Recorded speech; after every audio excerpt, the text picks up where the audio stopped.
स्वागत है गाइस आपका मेरे चैनल पर। इस वीडियो में हम जानेंगे सपोर्ट और रेजिस्टेंस की साइकोलॉजी के बारे में। तो चलो शुरू करते हैं। जैसे कि आप यहाँ पे देख रहे हैं कुछ पिक्चर्स मैंने लगा रखे हैं। इसमें मैंने पहले बताया था वीडियो में कि जो अप ट्रेंड होता है वो जिगजैग पैटर्न में, मतलब जो ट्रेंड होता है वो जिगजैग पैटर्न में चलता है, ना कि लाइन फॉर्म में। ये अप ट्रेंड का फॉर्म है, ये डाउन ट्रेंड का फॉर्म है और ये साइडवेज ट्रेंड का फॉर्म है। ऐसे ट्रेंड इस तरीके से चलते हैं। सपोर्ट और रेजिस्टेंस होता कैसे, बनता कैसे, जैसे कि इस डायग्राम में आप देख रहे होंगे। ये मान के चलो एक अप ट्रेंड में है, कोई सा जो प्राइस है वो अप ट्रेंड में, कोई भी स्टॉक ये ऊपर जा रहा है। ये इम्पल्सिव मूव आया, ये करेक्टिव मूव आया, एक और बड़ा इम्पल्सिव मूव, फिर से करेक्टिव मूव, एक और इम्पल्सिव मूव आया। लेकिन जो प्रीवियस हाई है हमारा, उस प्रीवियस हाई पे जाके ये जो है वहां से मुड़ जाता है दूसरी डायरेक्शन, उल्टी डायरेक्शन में। तो हमें यहाँ दिख रहा है कि ये एक ऐसा जोन है जहाँ पे सेलर्स मजबूत है और सेलर्स ने बायर्स की जो पोजीशन है उससे ज्यादा मजबूत होल्डिंग कर रखे हैं यहाँ पे। क्योंकि अगर यहाँ पे बायर्स मजबूत होते जाके, जैसे कि अब ट्रेंड चल रहा है, तो प्राइस को और ऊपर जाना चाहिए था, नहीं ऐसा लेकिन हुआ नहीं। यहाँ पर क्या किया सेलर्स ने, यहाँ से प्राइस को रिवर्स कर दिया। मतलब कि ये एक रेजिस्टेंस जोन बन गया कि प्राइस जो है ऊपर, प्राइस को ऊपर जाने से रोक रहा है। तो ऐसे जोन को रेजिस्टेंस कहते हैं। इसी तरीके से जब डाउन ट्रेंड आप चल रहा हो और डाउन ट्रेंड के बाद ये इम्पल्सिव मूव, फिर करेक्टिव मूव, ये इम्पल्सिव मूव, फिर करेक्टिव मूव। अब जो इम्पल्सिव मूव की बारी थी वो ना होगी जो प्रीवियस लो है हमारा, यहाँ तक तो हो रहा है। जो हमारा प्रीवियस लो है जो इम्पल्सिव मूव का, उस लो पे जब आया, उस लो के पास, तो यहाँ पे हमें सेलर्स की जो संख्या है, सेलर्स का नंबर वो ज्यादा होना चाहिए था। बायर का कभी कभी नीचे जाता। सप्लाई और डिमांड ये हमने देखा है, सप्लाई अगर ज्यादा होगी डिमांड से प्राइस प्राइस घट जाएगा। लेकिन यहाँ पर ऐसा हुआ कि यहाँ पे डिमांड चालू हो गई इसी जोन पे, यहाँ पे प्रीवियस लो था, यहाँ से क्या हुआ, प्राइस रिवर्स हो गया। मतलब ये एक ऐसा जोन है जो प्राइस को सपोर्ट दे रहा है, मतलब प्राइस को नीचे जाने से रोक रहा है। तो यही दो कॉन्सेप्ट होते हैं सपोर्ट और रेजिस्टेंस के। इसको हम और अच्छे से जानेंगे चार्ट के ऊपर, लेकिन उससे पहले हम देखते हैं साइकोलॉजी। किसी मार्केट में जो सपोर्ट और रेजिस्टेंस होती है उसके पीछे की साइकोलॉजी होती क्या है। तो मार्केट में वैसे तीन पार्टिसिपेंट्स होते हैं, बायर्स, सेलर्स और एक और पार्ट होता है वो अनकमिटेड। बायर्स का कमिटमेंट बाइंग पर होता है और सेलर्स का सेलिंग साइड। अनकमिटेड वो ट्रेडर्स है जो या तो ट्रेड से बाहर निकल चुके हैं या फिर ये डिसाइड नहीं कर पा रहे हैं कि किस साइड एंट्री लेना है। मान लेते हैं कि मार्केट में एक सपोर्ट बना हुआ है और मार्केट में प्राइस ऊपर जाना शुरू हो जाता है। ऊपर जाने से पहले प्राइस थोड़ी देर तक सपोर्ट पर फ्लक्चुएट कर रहा है। जैसे कि मान के चलते, मैं यहाँ पे आपको ड्रॉ करके दिखाता हूँ। हाँ, अब यहाँ से ऊपर गया, मान के चलते यहाँ से प्राइस जो है सपोर्ट पर आया। सपोर्ट के बाद यहाँ पर जो प्राइस सपोर्ट है, मैंने बताया था सपोर्ट है, यहाँ पर प्राइस फ्लक्चुएट किया। ऊपर जाने से पहले यहाँ पे थोड़ा सा प्राइस ने क्या किया, फ्लक्चुएशन दी, एकदम से झटके से नहीं गया। बायर्स जिन्होंने बायर जो बायर्स है जिन्होंने यहाँ पर सपोर्ट पर बाई किया था, वो तो खुश होंगे क्योंकि प्राइस ऊपर जा रहा है। लेकिन उनका एक रिग्रेट ये रहेगा कि काश अगर यहाँ पे मान के चलो 50 स्टॉक्स खरीदे हैं और प्राइस ऊपर जाने लग गया, तो रिग्रेट ये रहेगा कि काश मैंने 100 स्टॉक, 70 स्टॉक, 80, मतलब मैंने क्वांटिटी ज्यादा क्यों नहीं ली। अगर क्वांटिटी ज्यादा लेता तो मेरा प्रॉफिट भी ज्यादा रहता। तो बायर्स के मन में ये रिग्रेट रहता है। तो बायर्स ये सोचते हैं कि अगर मार्केट दोबारा नीचे आता है सपोर्ट के एरिया के पास, तो बायर्स जो है फिर से क्वांटिटी और बाई कर सकते हैं। सेलर्स को अब ये लग रहा है कि मार्केट के रॉन्ग साइड पर है। क्यों? क्योंकि सेलर्स को लग रहा था कि क्योंकि मार्केट इम्पल्सिव मूव लगाते हुए आ रहा था, तो अगला इम्पल्सिव मूव भी लगता और सेलर्स के फेवर में जाता है। जबकि ऐसा नहीं हुआ। यहाँ से जो है मार्केट जो है वो रिवर्स कर गया। सॉरी, ये जो रिवर्सल आया है वो यहाँ से आया है, ना कि यहाँ से। तो आप इतना तो, ये तो इतनी साइकोलॉजी तो समझ रहे होंगे कि यहाँ पे चल क्या रहा है। अब प्राइस जितना ज्यादा सपोर्ट एरिया से दूर होगा, ये जैसे प्राइस सेलर्स को अब लग रहा था यार काश ये ना लिया होता ट्रेड यहाँ पे सेलिंग का, क्योंकि जितना ऊपर जाएगा उतना ज्यादा लॉस होगा। और प्राइस जितना ऊपर जाता जाएगा सेलर्स को उतना ही ज्यादा रिग्रेट होगा कि काश ये ट्रेड में हम घुसे ही ना होते। तो उनको उतनी जल्दी निकलेंगे वो यहाँ से अगर ज्यादा लॉस होने लगा तो। सेलर्स ये होप कर रहे हैं कि काश एक डिप आए, यहाँ से अगर डिप आता है तो कम से कम वो मार्केट में उनका लॉस जो होगा, जिसने यहाँ पे सेल किया है और प्राइस इतना ऊपर पहुंच गया है, उसको तो काफी लॉस हो गया। अगर वो प्राइस थोड़ा सा भी नीचे आता है यहाँ से यहाँ तक आने के बाद, मतलब कि उसका लॉस अब कितना कम हो चुका है। या फिर अगर वापस से इस सपोर्ट जोन पर आता है, तो जितने भी सेलर्स है वो जो है कम से कम ब्रेक इवन पर, फायदा तो नहीं हुआ लेकिन कम से कम ब्रेक इवन वो लेवल होता है वो, या फिर वो प्राइस होता है जिसपे मतलब कि ना में लॉस होता है ना में प्रॉफिट होता है। जितने में बेचा या जितने उतने में खरीद लिया, सिंपल ये होता है। तो सेलर्स ये सोच रहे हैं कि नीचे आए तो कम से कम लॉस में या फिर ब्रेक इवन पर उसे खरीद कर उसे कवर अप करके निकल जाए। बायर्स और सेलर्स ट्रेड में तो है, लेकिन हमने देखा था कि तीसरा प्लेयर भी है मार्केट में, वो अनकमिटेड लोग। इनमें दो तरह के लोग होते हैं अनकमिटेड में भी। पहला, जिन्होंने मार्केट में पहले से लॉन्ग पोजीशन बना रखी थी, ठीक है, जिन्होंने लॉन्ग पोजीशन बना रखी थी, लेकिन कोई भी रीजन से उन्होंने लॉन्ग पोजीशन क्विट कर दी। उनको लगा कि क्या पता यहाँ से साइडवेज चला जाए या फिर और नीचे चला जाए, थोड़ा एक दो बार करके नीचे चला जाए, लेकिन वो अब देख रहे हैं कि प्राइस तो ऊपर जा रहा है। तो उनके मन में भी आएगा काश हम यहाँ से इस ट्रेड में से निकले ही ना होते। पर किसी का तो क्या होता है कि अब मार्केट को ऊपर जाते देख ये लोग गुस्सा हो जाते हैं कि गुस्सा नहीं तो कुछ फ्रस्ट्रेट तो होते ही होंगे कि काश हमने ये ट्रेड नहीं छोड़ा होता। अभी ट्रेडर्स क्या होप कर रहे हैं कि ये प्राइस जो है एक चांस मिल जाए कि इनको ट्रेड लेने का, कि प्राइस जैसे ही दोबारा से इस लेवल पर आएगा ये दोबारा से खरीद लेंगे। तो अनकमिटेड में एक और दूसरा, हमने ये तो एक पहला ग्रुप हो गया, और अनकमिटेड में तो दूसरा ग्रुप होता है वो ये देखकर कि मार्केट अब ऊपर की तरफ जा रहा है, डिसाइड करते हैं कि मार्केट में लॉन्ग पोजीशन बनाएंगे जैसे ही अच्छी अपॉर्चुनिटी आती है। तो अगला देखते हैं इसके बाद क्या होता है। हमने सारे प्लेयर्स को देखा, पहला है कि बायर जो यहाँ पे बाय, जिन्होंने बाय कर ही रखा था। फिर हमने देखा जो ये सेलर्स थे, वो सेलर्स चाहते हैं कि थोड़ा सा उनका जो लॉस है वो कम हो जाए। तो वो जो जैसे इस एरिया के सपोर्ट एरिया के पास जो प्राइस अगर घूम के आता है तो फिर क्या होगा, सब जो सेलर्स है वो अपना पोजीशन बंद करेंगे। बंद कैसे करेंगे? बाय करके।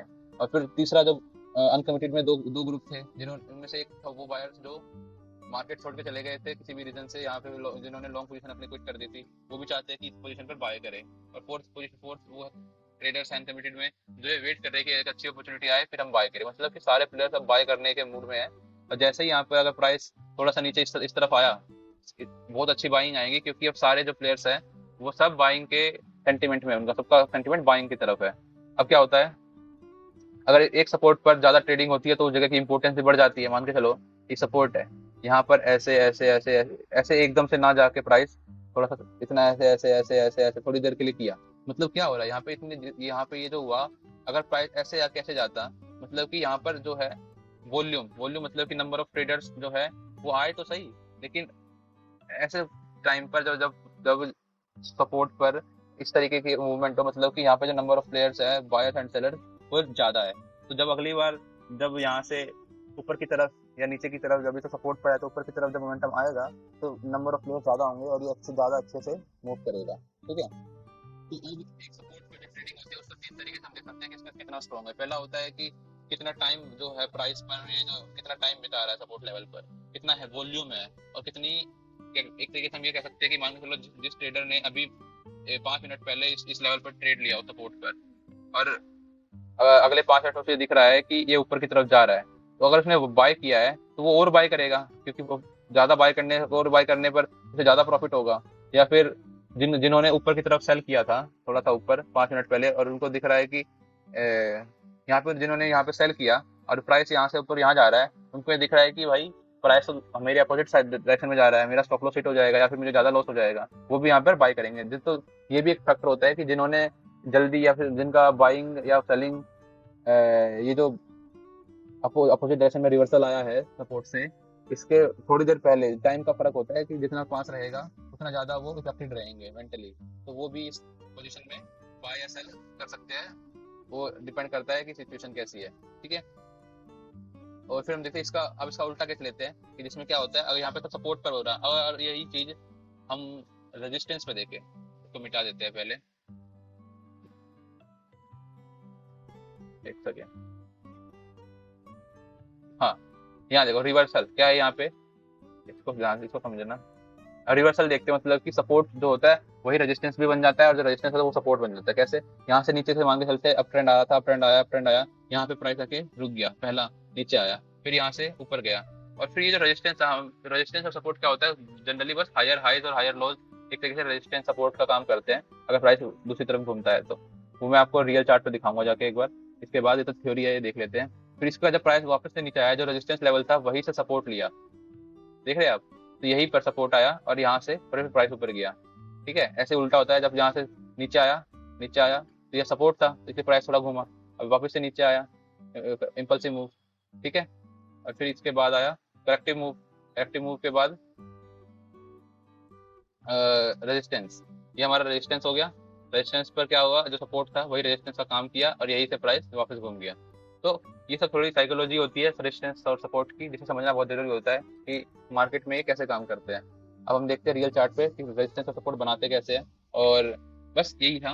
और बस एक बार बनाना सीख जाएंगे तो साइकोलॉजी तो मैंने आपको बताई दी है। तो इसके बाद अगर मार्केट में फिर आपको प्रैक्टिस करते रहना है, कि देखते रहना है कि रेजिस्टेंस और सपोर्ट कहाँ पे कैसे क्या बन रहा है। अगर हम चलते हैं, चलते खोलते हैं।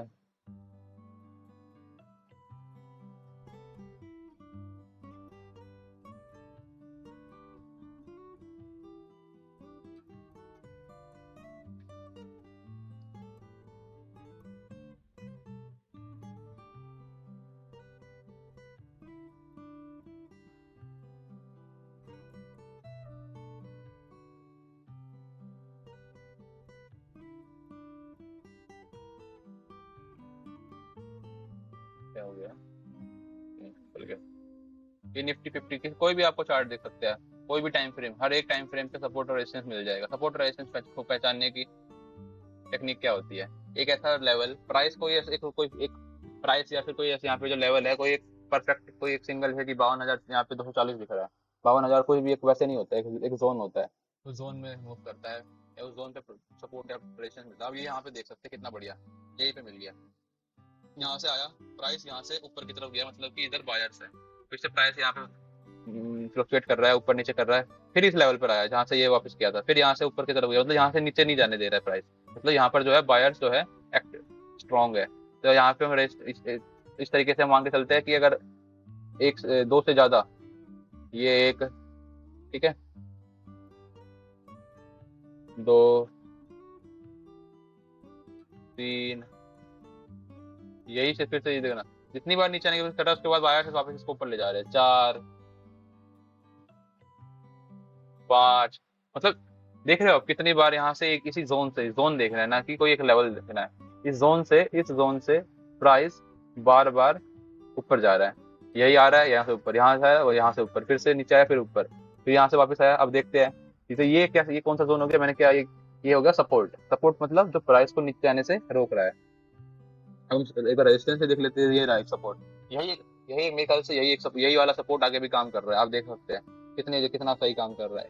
1 2 3 4 5 6, इस जोन पे आगे सेलर्स कोशिश कर रहे हैं, लेकिन वापस से बाइंग आ जा रही है। यहाँ से कोशिश की, वापस से बाइंग, यहाँ से कोशिश की, वापस से बाइंग, यहाँ से कोशिश की, वापस से। अब देखते क्या होता है, ब्रेक भी कर सकता है, लेकिन प्रोबेबिलिटी जो होती है 80% होती है कि ब्रेक नहीं करेगा, 20% ब्रेकआउट की प्रोबेबिलिटी होती है। लेकिन हमें जो हमारी ट्रेडिंग होती है उसमें प्रोबेबिलिटी का बहुत बड़ा योगदान होता है। तो बिना प्रोबेबिलिटी के ट्रेड नहीं करना चाहिए कि आपके ट्रेड की प्रोबेबिलिटी क्या है। अगर मैं यहाँ से होप करूँ, क्योंकि यहाँ से बहुत अच्छा डाउनफॉल आ रहा है, डाउन ट्रेंड आ रहा है कि यहाँ से गिर जाएगा, लेकिन प्रोबेबिलिटी कहती है कि 80% टाइम ये सपोर्ट पे होल्ड करती है, तो यहाँ से वापस घूम गया, वापस से आया, वापस से उतना बड़ा मूव नहीं किया, लेकिन यहाँ पे वापस से नीचे नहीं जाने दे रहा है। बाकी एनालिसिस हम और सीखेंगे, लेकिन हम अभी चलते, सपोर्ट तो हमने देख लिया, अब रेजिस्टेंस देखते हैं,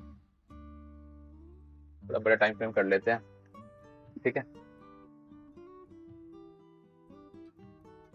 ये देखो और कितना अच्छा है, यहाँ से 1 2 3 4 5 6 इस लेवल तक, यहाँ तक ये सपोर्ट बन रहा है, इतना बड़ा सपोर्ट है 15 मिनट के चार्ट पर। मतलब कि ये लेवल एक अच्छा स्ट्रॉन्ग बायर्स का लेवल है। जब भी यहाँ पे प्राइस नीचे ले आ रहे हैं सेलर्स, बायर्स यहाँ से खरीद के ऊपर ले जा रहे हैं, बायर्स यहाँ से खरीद के ऊपर ले जा रहे हैं। यहाँ पे भी बायर्स ऊपर तो नहीं ले जा पाए, मतलब कि यहाँ सेलर्स थोड़ा स्ट्रॉन्ग है, सेलर्स कोशिश कर रहे हैं कि इसको और तोड़े, लेकिन देखते हैं मार्केट आगे क्या बनाता है। अब हम देखते हैं रेजिस्टेंस, ये रेजिस्टेंस यही पे दिख जाएगा आपको, मतलब बायर्स ने कोशिश किया ऊपर ले जाने की, यहाँ से सेलर्स आए, ठीक है, फिर सेलर्स थोड़ा नीचे लेके गए, बायर्स फिर कोशिश कर रहे हैं इस लेवल मैंने क्या कहा था, एक लेवल, कोई एक लाइन नहीं होती, एक लेवल होता है, इस तरीके से जोन होता है पूरा।